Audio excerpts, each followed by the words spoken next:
I kakav je vaš stav o takozvanoj žutoj kući? La vente des organes.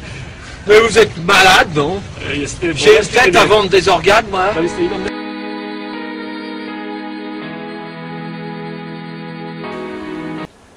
Crois-tu en la destinée, Néo? Non. Et pourquoi? Parce que je n'aime pas l'idée de ne pas être aux commandes de ma vie. Bien sûr, et je suis fait pour te comprendre. Le docteur Roth, professeur en médecine qui fait des recherches sur le cerveau, dit depuis le début de la transplantation d'organes que la mort cérébrale d'une personne ne peut être mise au même niveau que sa mort définitive.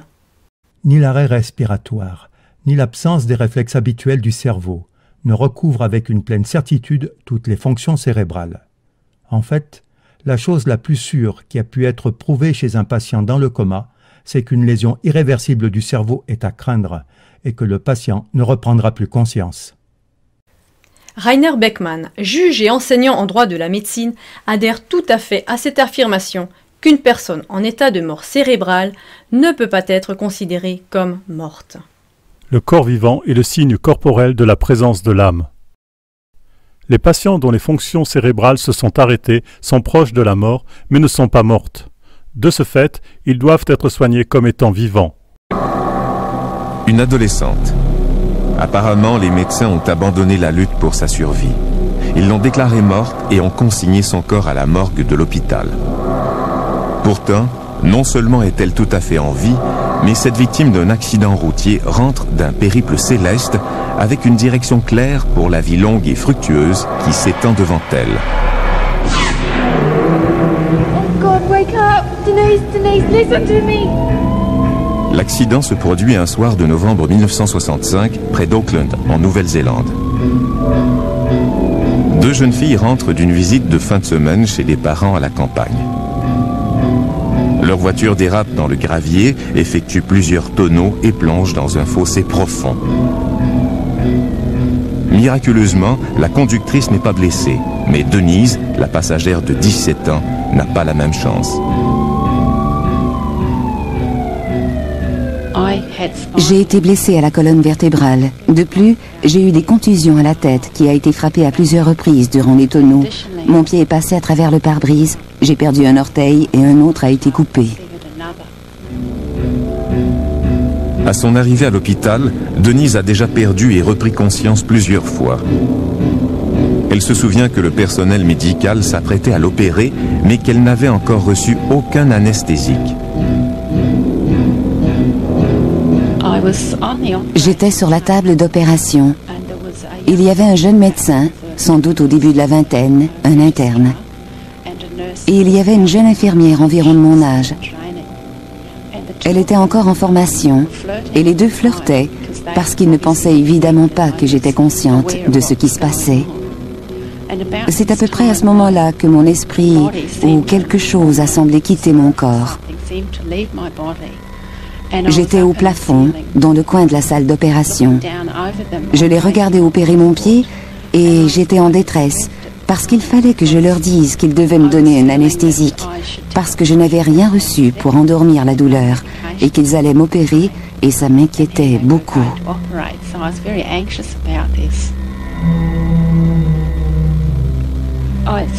Il semble que j'ai perdu intérêt dans ce qui se passait. Et je me suis sentie tomber dans une sorte de gros tunnel ou de trou immense. Et j'ai pensé à Alice au pays des merveilles quand elle dégringolait dans cette noirceur. Vu son statut professionnel, Denise a préféré raconter son histoire sous le couvert de l'anonymat.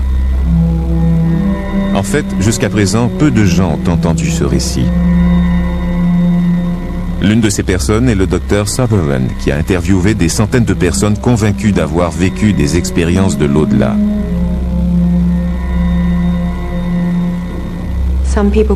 Certains disent que c'est un tunnel, d'autres le décrivent différemment. Par exemple, quelqu'un a dit que c'était comme une vallée sombre. Certains disent que c'est comme un espace illimité de velours noir.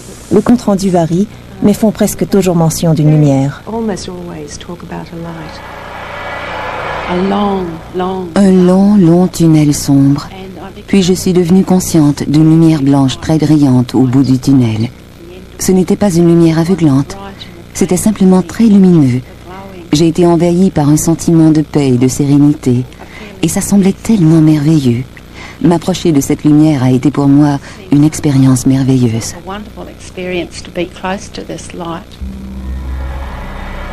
Au centre de la lumière, Denise sent la présence d'un être suprême qui communique avec elle. La communication s'est faite sous forme de transmission de pensée. Une sorte de communication instantanée, sans mots. Il m'a dit « Arrête, tu ne peux pas avancer plus loin. Tu as une vie de service devant toi. »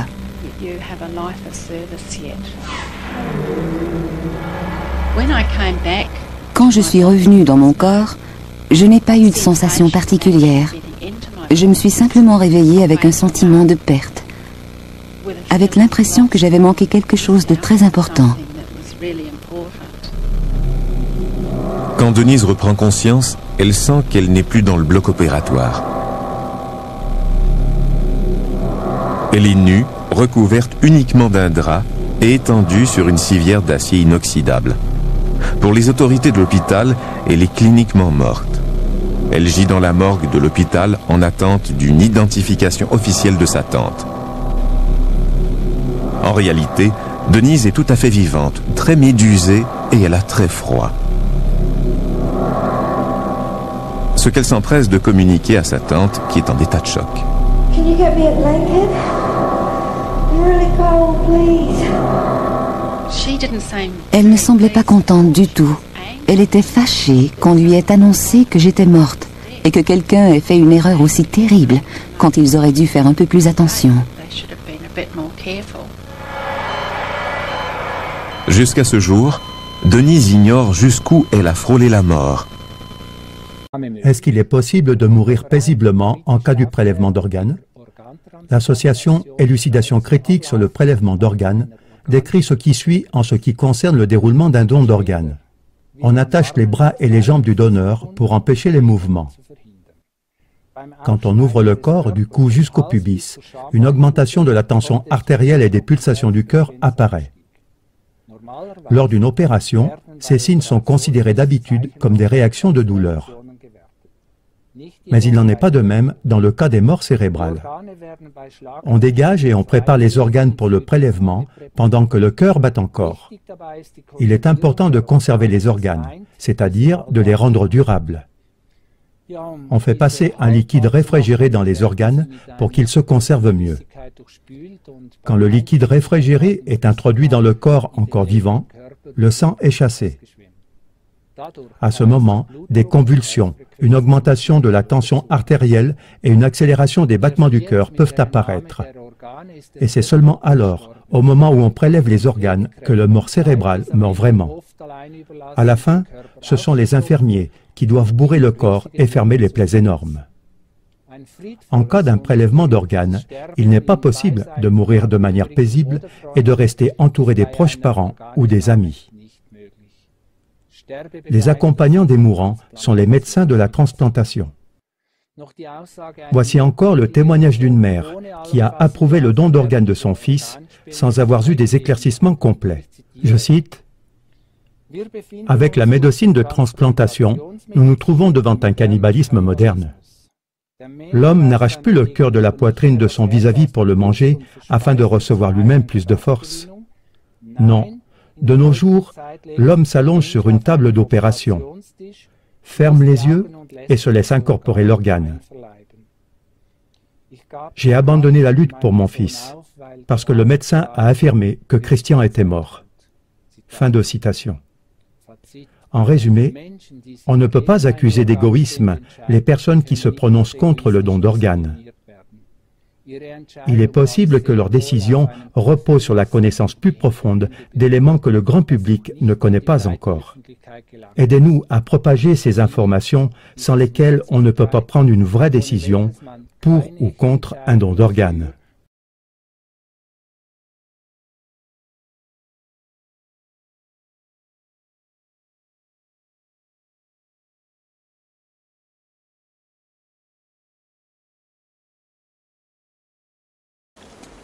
Tu sais que le monde ne tourne pas rond sans comprendre pourquoi, mais tu le sais. Comme un implant dans ton esprit. De quoi te rendre malade.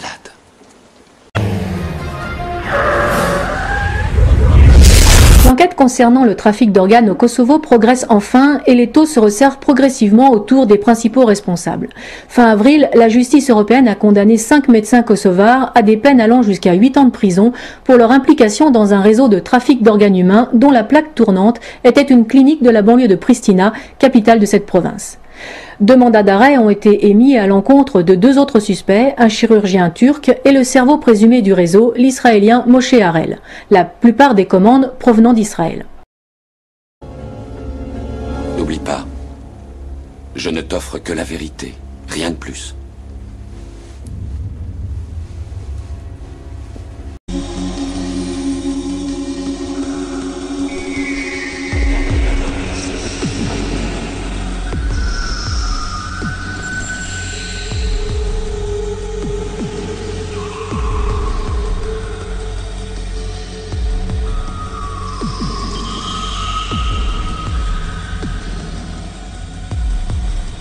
La matrice est universelle.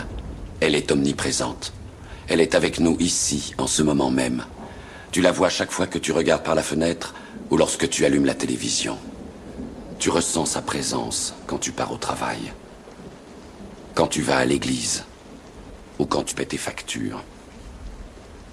Elle est le monde qu'on superpose à ton regard pour t'empêcher de voir la vérité. Quelle vérité? Le fait que tu es un esclave, Néo. Comme tous les autres, tu es né enchaîné. Le monde est une prison où il n'y a ni espoir, ni saveur, ni odeur. Une prison pour ton esprit.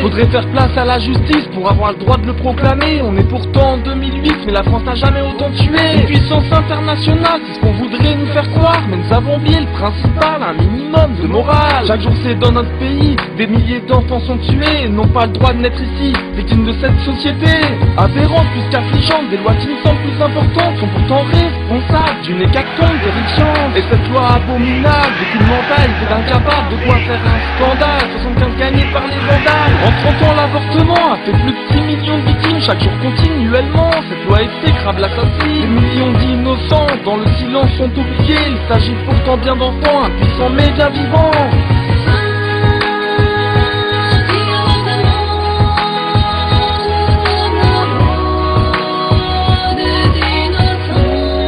Une loi pour nous inacceptable.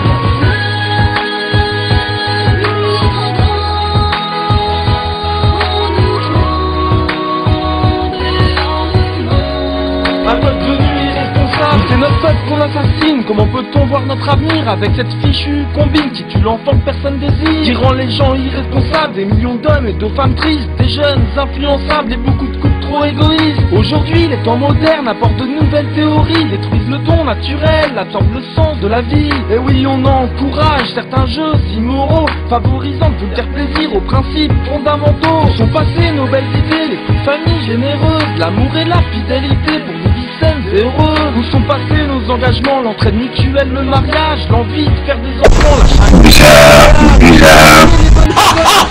Juste et morale, avec les francs macs et le monopole qui gèrent l'instruction nationale. Retrouvons notre dignité, notre peuple doit être déterminé, les jeunes doivent être capables, des pères et des mères de volonté.